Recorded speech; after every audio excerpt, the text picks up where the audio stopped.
aujourd'hui, tous les chemins mènent à Sainte-Féréole en Corrèze. Pour vous situer, on a environ 10 km de Brive-la-Gaillarde, à une petite heure de route de Limoges. On va passer toute la journée ensemble pour découvrir cette magnifique commune. C'est parti! Vous êtes maire depuis 1995? Oui, madame, Exactement. Ça se voit pas, n'est-ce Non, pas? ah non, pas du tout, ça se voit pas. Ah non, vous êtes parfait. Hein. Ouh là là, c'est le maire quand même, hein, je dis rien. Donc une commune qui bouge, qui est dynamique. Oui, c'est ça, oui. C'est une commune qui a beaucoup d'associations et qui a dans ces associations font toutes des choses très intéressantes. On a de l'aquarelle, de la chorale, de l'encadrement, De la danse. de la danse. Et alors là, toutes les formes de danse. Oui, vous êtes inscrit justement. Ça, c'est bien, j'y songe. Alors on va parler justement de Jacques Chirac. C'est la maison où ont vécu ses parents à la retraite. Et c'est là où il venait fréquemment. C'est là où il venait aussi jeune pendant la guerre, en tout cas au début, etc. Donc il a passé ici une partie de son enfance et de son adolescence. Là, nous sommes sur le chemin de mémoire ou encore le chemin des Solières avec Jean-Jacques Rauch. Jean-Jacques, vous êtes parti de 2 associations. Effectivement, l'association des Solières et de l'association Histoire et Mémoire en Corrèze. Et vous avez réalisé un documentaire il y a environ 4 ans sur ce chemin avec votre ami Georges Bujard.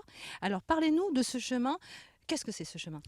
Eh bien, ce chemin permet de revivre l'histoire des maquis en 1943 qui s'étaient réfugiés dans la forêt des Solières.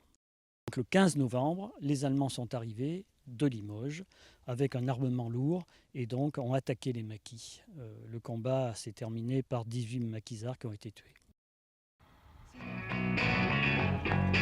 On est là avec Benoît et avec des copines, avec l'association La Rose des Vents. Ici, Simone, la présidente. Voilà. Paulette, qui était à l'origine dans cette association. Et Dominique, qui est arrivé il y a 2 ans dans l'association. Voilà. Alors, Simone, quelles sont les missions de cette association La Rose des Vents? Alors, La Rose des Vents, elle a avant toute chose pour mission de retrouver du sens, de l'amitié entre les gens, de la solidarité et que ce soit un moment convivial. C'est agréable et puis on aime bien ces moments-là. Et puis on aime bien manger aussi dans cette association. Je m'adresse à Dominique. Dominique, donc vous êtes arrivé il y a 2 ans, vous êtes venu vous installer ici, vous étiez sur Paris. Oui. Vous êtes arrivé paf directement dans l'association. Expliquez-nous. Quasiment. C'est-à-dire que je suis allée à la mairie voir quelles associations existaient dans la commune.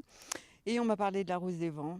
Je suis allée, on m'a accueillie superbement, bras ouverts et tout. Ah ben en même temps, c'est normal, on m'a dit que vous apportiez des gâteaux. Oui, c'est mon mari qui les fait, les gâteaux. Et vous on les mange, tout à fait. Bon, à certaines occasions, c'est sûr. Et le mercredi après-midi, donc on a le club où on vient et on joue. Et voilà, la journée est terminée. Nous étions aujourd'hui à Sainte-Féréole. On parlait de convivialité tout à l'heure avec Simone. On peut dire qu'on n'a pas été déçus. Merci monsieur le maire, merci à tous. Et à bientôt ailleurs et autrement. Ciao! Au revoir, Noah.